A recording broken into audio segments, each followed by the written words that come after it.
Lama habis-habisnya, anggota militer Vladimir Putin menghancurkan kendaraan lapis baja musuh yang beroperasi di medan perang. Rekamannya ramai beredar di media sosial Telegram pada Senin tanggal 22 April 2024.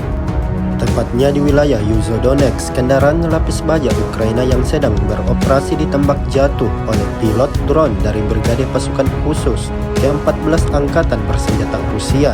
Akibatnya seperti yang terlihat dalam rekaman, terjadi ledakan pada bagian depan kendaraan lapis baja tersebut. Diketahui kendaraan lapis baja MRAP ini baru saja ditransfer dari Kanada ke pasukan Ukraina sebagai bantuan militer.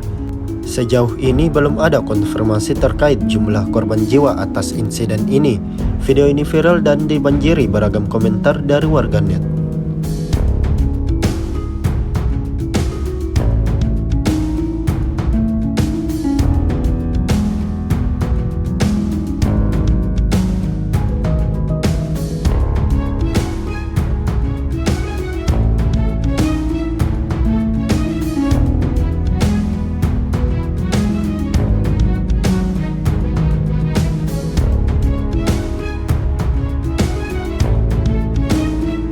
Download Tribun X sekarang, menghadirkan lokal menjadi Indonesia.